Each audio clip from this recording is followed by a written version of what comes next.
آج کے اس تفصیلی نشست میں خوش آمدید۔ ہم آج ایک ایسے موضوع کا عمیق مطالعہ کرنے جا رہے ہیں جو دنیا بھر کے کروڑوں انسانوں کے لیے ایک بہت خاص روحانی اہمیت رکھتا ہے۔ جی ہاں، بالکل۔ اور ہمارے پاس آج جو ذرائع موجود ہیں وہ رمضان المبارک کے فضائل و برکات کے موضوع پر ایک انتہائی جامع تحریر ہے۔ لیکن اس سے پہلے کہ ہم باقاعدہ گفتگو کی طرف بڑھیں، یہ واضح کرنا بہت ضروری ہے کہ اس نشست کا اصل مقصد کیا ہے۔ صحیح، کیونکہ مقصد سمجھے بغیر بات آگے نہیں بڑھ سکتی۔ بالکل، ہم یہاں روزے کے محض ظاہری احکامات یعنی صبح سے شام تک کھانے پینے سے رکے رہنے کے بارے میں بات نہیں کر رہے ہوں گے۔ ہمارا ہدف ان گہرے روحانی، اخلاقی اور میرا مطلب ہے نفسیاتی حقائق کی تہہ تک پہنچنا ہے جو اس مہینے کو انسان کی زندگی میں تبدیلی کا سب سے بڑا ذریعہ بناتے ہیں۔ ٹھیک ہے، آئیے اس کا جائزہ لیتے ہیں، اور میرے ساتھ اس عمیق مطالعے میں وہ ماہر موجود ہیں جو ہمیشہ کی طرح ان بظاہر سادہ باتوں کے پیچھے چھپی گہری حقیقتوں کو بے نقاب کریں گے۔ بہت شکریہ۔ اس فراہم کردہ مواد کا مطالعہ کرتے ہوئے جو چیز ذہن کو سب سے زیادہ متاثر کرتی ہے وہ موجودہ دور کے تناظر میں اس کی بے پناہ اہمیت ہے۔ وہ کیسے؟ دیکھیں، آج کا انسان ایک ایسی دنیا میں جی رہا ہے جہاں معلومات کا ایک نہ رکنے والا سیلاب ہے، ہر طرف خلفشار ہے، اور انسان کا ذہن ہر وقت ایک اندیکھے دباؤ کا شکار رہتا ہے۔ ہاں، جسے ہم انفارمیشن اوورلوڈ بھی کہتے ہیں۔ بالکل وہی۔ اس بے ہنگم شور میں یہ تحریر ہمیں بتاتی ہے کہ رمضان دراصل جسمانی اور روحانی نظم و ضبط کا ایک ایسا خاکہ ہے جو انسان کو واپس اس کے مرکز کی طرف کھینچ لاتا ہے، ایک طرح کا گراؤنڈنگ ایکشن۔ جی، یہ محض چند عبادات کی فہرست نہیں ہے، بلکہ یہ انسان کی اسکرین ٹائم، اس کی روزمرہ کی مصروفیات اور اس کی ترجیحات کو مکمل طور پر ریسیٹ کرنے کا ایک زبردست نظام ہے۔ یہ جو ریسیٹ والی بات ہے نا، یہ واقعی بہت متعلقہ ہے، اور اسی ترجیحات کے حوالے سے اس تحریر کے بالکل آغاز میں ایک ایسی حیران کن تاریخی حقیقت بیان کی گئی ہے جو موجودہ دور کے معیارات سے بالکل ہی مختلف ہے۔ جی ہاں، بزرگی کے پیمانے والی بات۔ بالکل۔ مواد میں بتایا گیا ہے کہ گزرے ہوئے زمانوں میں انسانوں کی بزرگی، ان کے روحانی درجات اور ان کی عظمت کا اندازہ اس بات سے لگایا جاتا تھا کہ انہوں نے اپنی زندگی میں کتنے رمضان گزارے۔ یہ واقعی ایک بہت مختلف زاویہ نگاہ ہے نا؟ یعنی عظمت کا پیمانہ کوئی دنیاوی دولت، عہدہ یا فتوحات نہیں تھی، بلکہ یہ تھا کہ کس شخص کو اس مبارک مہینے کی کتنی بار سعادت نصیب ہوئی۔ آج کے دور میں جب کامیابی کے معیارات اتنے زیادہ مادی ہو چکے ہیں، یہ پرانا پیمانہ انسان کو ایک لمحے کے لیے رک کر سوچنے پر مجبور کر دیتا ہے۔ میں تو یہ پڑھ کر کافی حیران ہو رہی تھی۔ اگر ہم اسے وسیع تر پس منظر میں دیکھیں تو یہ بات دراصل انسانی زندگی کے محدود ہونے اور مواقع کی نایابی کو اجاگر کرتی ہے۔ مواقع کی نایابی سے آپ کی کیا مراد ہے؟ میرا مطلب ہے کہ انسان کے پاس روحانی ترقی کے جو مواقع ہیں وہ گنے چنے ہوتے ہیں۔ ماخذ میں اس حوالے سے نبی کریم صلی اللہ علیہ وآلہ وسلم کے ایک انتہائی اہم فرمان کا حوالہ موجود ہے، جس کے مطابق اللہ تعالیٰ اس مہینے میں اپنے بندوں کے درمیان تنافس کو دیکھتا ہے۔ تنافس؟ جی، تنافس یعنی نیکیوں میں ایک دوسرے سے آگے بڑھنے کی مثبت اور صحت مندانہ کوشش۔ اسے ہم ایک طرح کی روحانی مسابقت کہہ سکتے ہیں۔ اچھا، مسابقت یعنی ایک طرح کا مقابلہ۔ لیکن عام طور پر تو دنیاوی مقابلوں میں حسد یا دوسرے کو پیچھے چھوڑنے کی ایک منفی سوچ شامل ہوتی ہے۔ اس تحریر میں اس تنافس کو کس طرح بیان کیا گیا ہے؟ بالکل، دنیاوی مقابلے اور اس روحانی مسابقت میں یہی تو بنیادی فرق ہے۔ تحریر میں اسے سمجھانے کے لیے ایک کلاس روم کی شاندار مثال دی گئی ہے۔ وہ طالب علموں والی مثال؟ جی، جس طرح امتحان کے دوران ہر طالب علم کی یہ فطری اور دلی کوشش ہوتی ہے کہ وہ سب سے زیادہ محنت کرے اور اول پوزیشن حاصل کرے، بالکل اسی طرح یہ مہینہ ایک روحانی امتحان کا وقت ہے نا، بلکہ اپنی ہی سستی اور غفلت کو شکست دے کر نیکیوں میں سبقت لے جانی ہے۔ یہ مسابقت معاشرے میں ایک بہت ہی مثبت توانائی پیدا کرتی ہے، جہاں ہر انسان اپنے بہترین اخلاقی اور روحانی درجے کو چھونے کی کوشش کر رہا ہوتا ہے۔ یہ ایک ایسا زاویہ ہے جس پر عام طور پر دھیان نہیں جاتا۔ ہم اکثر رمضان کو بس ایک انفرادی مشق سمجھتے ہیں، لیکن یہ تنافس کا تصور تو اسے ایک اجتماعی اور متحرک عمل بنا دیتا ہے۔ اور اسی متحرک عمل کی سب سے بڑی مثال ہمیں اسی ماخذ میں ملتی ہے۔ جی، جب ہم بہترین درجے کو چھونے کی بات کرتے ہیں تو اسی تحریر میں آگے چل کر خود نبی کریم صلی اللہ علیہ وآلہ وسلم کی ذات مبارکہ کی مثال دی گئی ہے، جو کہ ظاہرہ سب سے اعلیٰ نمونہ ہے۔ بالکل۔ مواد میں بڑی تفصیل سے بتایا گیا ہے کہ اس ماہ مبارک کے آتے ہی آپ صلی اللہ علیہ وآلہ وسلم کے معمولات میں 3 نہایت نمایاں تبدیلیاں یا یوں کہہ لیں کہ غیر معمولی اضافے محسوس کیے جاتے تھے۔ جی، اور ان 3 اعمال کا مطالعہ اس لیے بھی ضروری ہے کیونکہ یہ عام انسانوں کے لیے ایک واضح عملی نمونہ فراہم کرتے ہیں۔ تو ان میں سب سے پہلی چیز عبادت میں بے پناہ اضافہ تھا۔ ذرائع واضح کرتے ہیں کہ عام دنوں میں بھی آپ صلی اللہ علیہ وآلہ وسلم کی عبادت کی شدت کا یہ عالم تھا کہ طویل قیام کی وجہ سے قدم مبارک سوج جایا کرتے تھے، جو کہ بذات خود ایک انتہائی بلند مقام ہے۔ جی، لیکن رمضان میں اس پہلے سے موجود انتہائی بلند سطح کی عبادت میں بھی کئی گنا اضافہ ہو جاتا تھا۔ یہ پڑھ کر انسان سوچ میں پڑ جاتا ہے کہ جب اس معصوم عن الخطا ہستی کا یہ عالم ہے تو ایک عام انسان کو کس قدر کوشش کی ضرورت ہوگی۔ میں تو یہ تصور کر کے ہی حیران ہو رہی تھی۔ دراصل یہ شدت اس مہینے کی غیر معمولی اہمیت کا احساس دلانے کے لیے تھی۔ اور اگر ہم دوسری تبدیلی کی طرف آئیں جو کہ اللہ کے راستے میں بے پناہ خرچ کرنا ہے، تو یہ ایک اور گہری حقیقت کی طرف اشارہ ہے۔ ہاں، وہ جو سخاوت کی مثال دی گئی ہے۔ بالکل، تحریر میں الفاظ استعمال ہوئے ہیں کہ آپ صلی اللہ علیہ وآلہ وسلم اپنے ہاتھ بہت کھول دیتے تھے، یعنی انتہائی کھلے دل کے ساتھ ہوا کے تیز جھونکوں کی طرح سخاوت کیا کرتے تھے۔ ہوا کے تیز جھونکے، کیا خوبصورت تشبیہ ہے۔ اور تیسری تبدیلی جو تحریر میں نمایاں کی گئی ہے وہ ہے مناجات اور دعاؤں میں گریہ ازاری، یعنی اپنے رب کے حضور انتہائی عاجزی کے ساتھ رونا، گڑ گڑانا اور التجائیں کرنا۔ صحیح۔ اب اگر ان تینوں اعمال یعنی عبادت، سخاوت اور گریہ وزاری کو ایک ساتھ رکھ کر دیکھا جائے تو یہ بظاہر مختلف نوعیت کے کام لگتے ہیں۔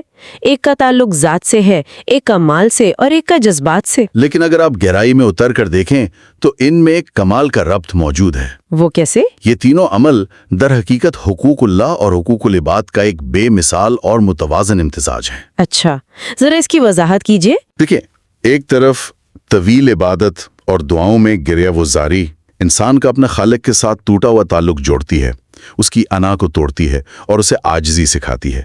یہ حقوق اللہ کی معراج ہے۔ بالکل، یہ ربط تو بہت واضح ہے۔ اور دوسری طرف بے پناہ صدقہ و خیرات اس بات کی ضمانت ہے کہ انسان صرف اپنی ذات یا اپنی تنہائی کی عبادت تک محدود نہیں ہو گیا، بلکہ اس کا دل معاشرے کے ضرورت مند اور کمزور افراد کے لیے بھی دھڑکنے لگا ہے۔ یہ حقوق العباد کی بہترین شکل ہے۔ یعنی روحانیت کا مطلب دنیا سے کٹ جانا نہیں ہے، بلکہ انسانیت کے زیادہ قریب ہو جانا ہے۔ یہاں آ کر بات واقعی بہت دلچسپ ہو جاتی ہے، کیونکہ جب ہم عام فہم میں روزے کا تصور کرتے ہیں تو فوراً ذہن میں پیٹ کا خالی رہنا اور جسمانی خواہشات پر پابندی کا خیال ابھرتا ہے۔ جی، جو کہ بہت سطحی سوچ ہے۔ بالکل، لیکن ہمارے ذرائع ایک بالکل مختلف اور بہت کڑی شرط کی طرف اشارہ کرتے ہیں۔ اس تفصیلی مواد کے مطابق حقیقی روزہ صرف معدے تک محدود نہیں ہے، یہ سر کے بالوں سے لے کر پاؤں کے ناخنوں تک کا روزہ ہے۔ اور اسی بات کو واضح کرنے کے لیے تحریر میں آنکھ، کان، زبان اور حتیٰ کہ دل و دماغ کے روزے کا خصوصی ذکر کیا گیا ہے۔ یعنی پورے وجود کا روزہ۔ جی ہاں، اگر پیٹ خالی ہے لیکن آنکھ نامحرم کو دیکھ رہی ہے یا کان غیبت سن رہے ہیں تو اس کا مطلب ہے کہ روزے کا اصل مقصد ہی فوت ہو گیا۔ اسی تصور کو مزید پختہ کرنے کے لیے ماخذ میں وہ مشہور حدیث بھی پیش کی گئی ہے جس میں روزے کو ایک ڈھال قرار دیا گیا ہے۔ ایک ایسی ڈھال جو انسان کو شیطان کے حملوں اور نفس کے برائیوں سے بچاتی ہے۔ درست، لیکن یہاں ایک اہم سوال پیدا ہوتا ہے، یہ ڈھال پھٹ کیسے جاتی ہے یا یہ اپنا دفاعی اثر کیسے کھو دیتی ہے؟ ذرائع اس کا بالکل دو ٹوک جواب دیتے ہیں کہ جھوٹ اور غیبت سے۔ بالکل، تحریر میں نہایت سخت الفاظ میں متنبع کیا گیا ہے کہ جو لوگ روزہ رکھ کر بھی جھوٹ بولنے، دھوکہ دینے، ناپ تول میں کمی کرنے یا غیبت کا بازار گرم رکھنے سے باز نہیں آتے تو اللہ کو ان کے محض بھوکا اور پیاسا رہنے کی کوئی حاجت نہیں ہے۔ یعنی وہ روزہ نہیں، بس ایک فاقہ ہے۔ جی، یہ فاقہ تو ہو سکتا ہے، روزہ نہیں۔ یہ نقطہ واقعی لرزہ خیز ہے کہ ایک انسان سارا دن بھوک اور پیاس کی شدت برداشت کرے اور آخر میں اس کے ہاتھ کچھ بھی نہ آئے، اور اس نقصان کی سنگینی خاص طور پر غیبت کے حوالے سے سمجھانے کے لیے مواد میں ایک ایسا سنسنی خیز واقعہ موجود ہے جو انسان کو ہلا کر رکھ دیتا ہے۔ آپ اس 2 عورتوں والے واقعے کی بات کر رہی ہیں؟ جی ہاں، یہ حضور صلی اللہ علیہ وآلہ وسلم کے دور کا ذکر ہے۔ تحریر میں بیان کیا گیا ہے کہ 2 عورتوں نے روزہ رکھا اور دن کے کسی حصے میں انہیں اتنی شدید بھوک اور پیاس لگی کہ ان کی حالت بالکل غیر ہو گئی، یہاں تک کہ وہ مرنے کے قریب پہنچ گئیں۔ اور پھر جب یہ معاملہ نبی کریم صلی اللہ علیہ وآلہ وسلم کے علم میں لایا گیا تو ان کا رد عمل وہ نہیں تھا جس کی بظاہر توقع کی جا سکتی تھی۔ بالکل، انہوں نے ان عورتوں کو بلایا، لیکن انہیں پانی یا خوراک دے کر روزہ توڑنے کا کہنے کے بجائے ایک پیالہ منگوایا اور انہیں اس میں قے یعنی کلی کرنے کا حکم دیا۔ اور وہ منظر؟ جی، اور جو منظر اس کے بعد تحریر میں بیان کیا گیا ہے وہ عقل کو دنگ کر دینے والا ہے۔ جب ان عورتوں نے قے کی تو ان کے منہ سے گوشت کے چھوٹے چھوٹے ٹکڑے اور تازہ خون نکلا۔ وہ دونوں خود حیرت زدہ رہ گئیں کہ صبح سے تو انہوں نے پانی کا ایک قطرہ یا خوراک کا ایک نوالا تک نہیں لیا تھا، تو پھر پیٹ سے یہ گوشت اور خون کہاں سے آ گیا؟ یہاں جو بات سب سے حیران کن ہے وہ یہ ہے کہ ان عورتوں نے واقعتاً کوئی مادی خوراک نہیں کھائی تھی۔ نبی کریم صلی اللہ علیہ وآلہ وسلم نے اس وقت اس پوشیدہ حقیقت سے پردہ اٹھایا۔ انہوں نے کیا فرمایا؟ آپ صلی اللہ علیہ وآلہ وسلم نے فرمایا کہ یہ دونوں عورتیں روزہ رکھ کر لوگوں کی غیبت کرتی رہی تھیں، اور جیسا کہ قرآنی تعلیمات واضح کرتی ہیں، غیبت کرنا اپنے مردہ بھائی کا گوشت کھانے کے مترادف ہے۔ عام زندگی میں انسان جب غیبت کرتا ہے تو اسے کوئی گوشت یا خون تو نظر نہیں آتا، ہم اسے محض کلامی حد تک محدود ایک سماجی برائی سمجھتے ہیں اور بہت آسانی سے اس کا حصہ بن جاتے ہیں۔ اور یہی تو اس واقعے کا سب سے اہم پہلو ہے۔ عام حالات میں غیبت کے یہ اثرات ہماری مادی آنکھوں سے پوشیدہ رہتے ہیں، لیکن اللہ تعالیٰ نے اس مخصوص واقعے میں ایک روحانی اور غیر مادی گناہ کو ایک ٹھوس مادی شکل میں ظاہر کر دیا، یعنی حقیقتاً گوشت اور خون کی صورت میں۔ بالکل، اس کا مقصد محض ان 2 عورتوں کو تنبیہ کرنا نہیں تھا، بلکہ بعد میں آنے والے تمام انسانوں کے لیے ایک کھلی اور ناقابل تردید نصیحت چھوڑنا تھا۔ یہ واقعہ اس بات کا واضح ثبوت ہے کہ زبان کا بے لگام ہونا انسان کے پورے روحانی وجود کو کس طرح اندر سے گلا سڑا دیتا ہے۔ یہ واقعہ یقیناً ان تمام چھوٹی چھوٹی برائیوں کے حوالے سے انسان کا نظریہ بدل دیتا ہے جنہیں ہمارے معاشرے میں بہت معمولی سمجھ لیا گیا ہے، لیکن جہاں اس تحریر میں ان خطرات سے اتنی سختی سے خبردار کیا گیا ہے، وہیں اس کا ایک نہایتی روشن، طمانینت بخش اور امید افزا پہلو بھی موجود ہے۔ دعاؤں کی قبولیت والا پہلو؟ جی بالکل، اس مہینے میں دعاؤں کی قبولیت کا معاملہ ذرائع بڑے وثوق سے بتاتے ہیں کہ اس ماہ مبارک میں روزے دار کے لیے اللہ کی رحمت اپنے عروج پر ہوتی ہے۔ ایک بہت ہی خوبصورت بات جو اس مواد میں لکھی ہے وہ یہ کہ ہر روزے دار کی روزانہ کم از کم ایک دعا تو ضرور قبول ہوتی ہے، اور اس قبولیت کے لیے خاص طور پر 2 اوقات کی خصوصی نشاندہی کی گئی ہے۔ تہجد اور افطار کا وقت؟ جی ہاں، ایک تہجد کا وقت جب چاروں طرف گہری خاموشی ہوتی ہے، اور دوسرا افطار کا وقت جب انسان شدید بھوک اور پیاس کے باوجود محض اللہ کے حکم کے انتظار میں دسترخوان پر بیٹھا ہوتا ہے۔ بالکل، اور ماخوذ میں ان 3 خوش نصیبوں کا ذکر بھی شامل ہے جن کی دعا کسی صورت رد نہیں ہوتی۔ وہ 3 افراد کون سے بتائے گئے ہیں؟ ایک روزے دار افطار کے وقت، دوسرا عادل بادشاہ اور تیسرا مظلوم انسان۔ اور افطار کے اس خاص وقت کی اہمیت اور قدر و قیمت کو سمجھانے کے لیے تحریر میں ایک نہایت ہی زبردست اور دل کو چھو لینے والی تمثیل پیش کی گئی ہے۔ وہ تمثیل جو انسان کی سوچ کے زاویے کو بالکل سیدھا کر دیتی ہے۔ بالکل، وہ تمثیل کچھ یوں ہے کہ اگر انسان یہ تصور کرے کہ کوئی انتہائی نیک، برگزیدہ اور متقی شخص، جسے عام اصطلاح میں ولی اللہ کہا جاتا ہے، وہ کسی کے پاس آئے اور کہے کہ مجھے خواب میں بشارت ہوئی ہے کہ آج فلاں وقت دعا کی 100% قبولیت کا وقت ہے، تو انسان کا رد عمل کیا ہوگا؟ ظاہر ہے وہ سب کچھ چھوڑ دے گا۔ جی، وہ یقیناً اپنے تمام دنیاوی کام چھوڑ دے گا، انتہائی شوق، لگن اور گریہ اور زاری کے ساتھ اس وقت دعا مانگنے بیٹھ جائے گا، کیونکہ اسے ایک ولی نے اس وقت کی خبر دی ہے۔ اور پھر اسی زبردست مثال کا اطلاق روزے دار پر کیا گیا ہے۔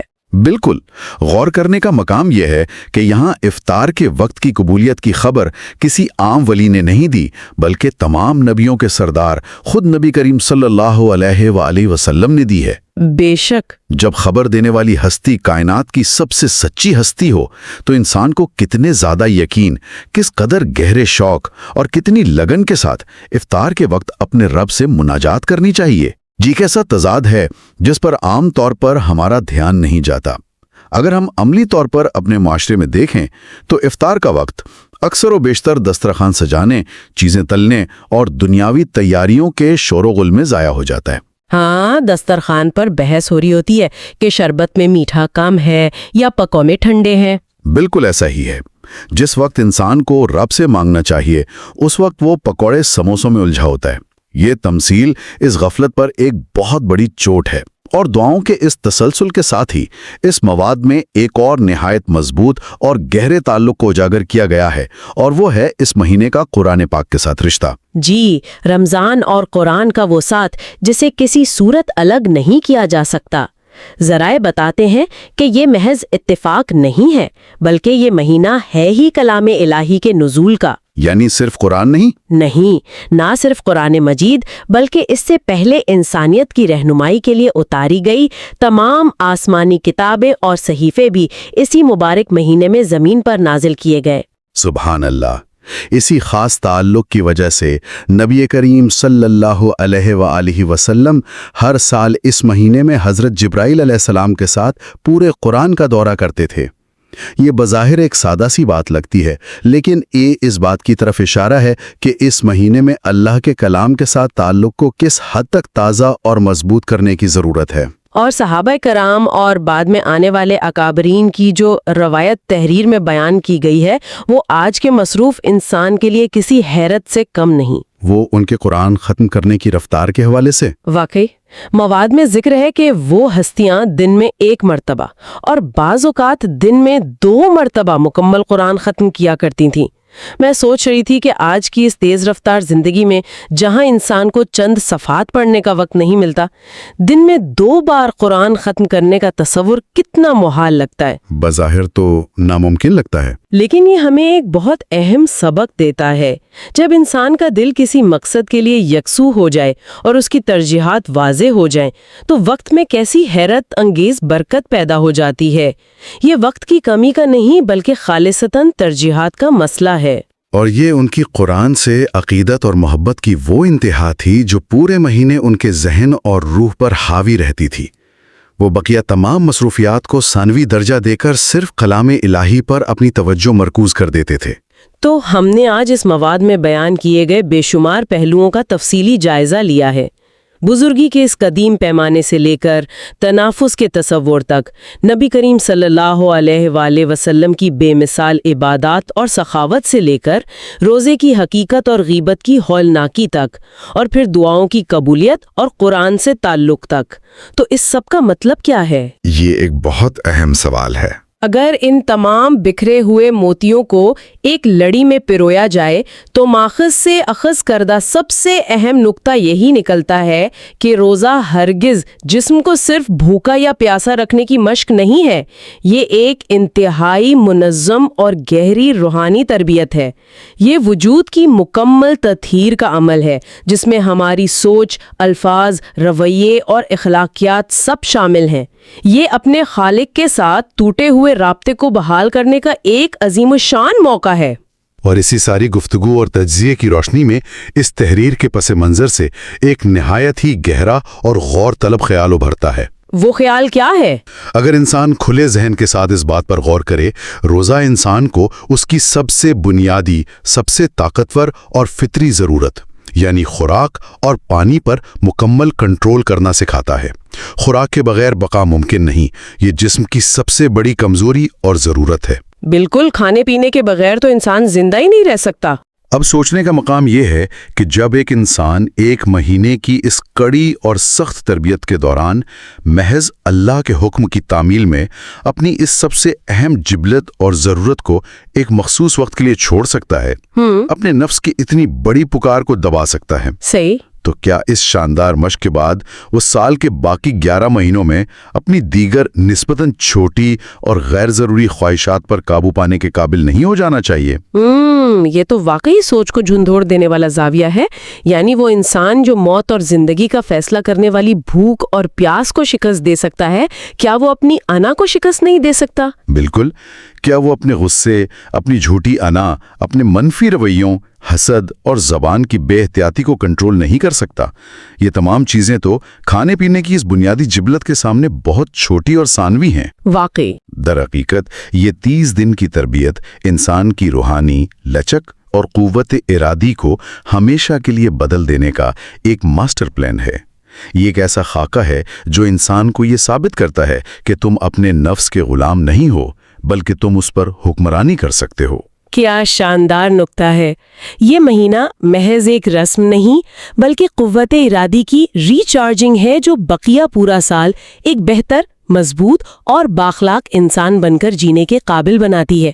اس ساری گفتگو کے بعد ایک سوال جو ذہن میں الجھتا ہے اور جسے اس تحریر نے بڑی خوبصورتی سے ابھارا ہے، وہ یہی ہے کہ انسان اپنی بنیادی جبلت کو تو قابو کر لیتا ہے، تو کیا وجہ ہے کہ وہ اپنی زبان یا اپنے رویوں کو قابو نہیں کر پاتا؟ یہ واقعی خود احتسابی کا لمحہ ہے۔ بالکل، اور یہ وہ سوال ہے جس کا جواب ہر انسان کو خود اپنے اندر تلاش کرنا ہے۔ ہم امید کرتے ہیں کہ آج کا یہ تفصیلی مطالعہ سوچ کے نئے اور مثبت زاویے فراہم کرے گا۔ اگلی بار کسی اور اہم موضوع کے ساتھ اس عمیق نشست میں دوبارہ حاضر ہوں گے۔ تب تک کے لیے خدا حافظ۔ خدا حافظ۔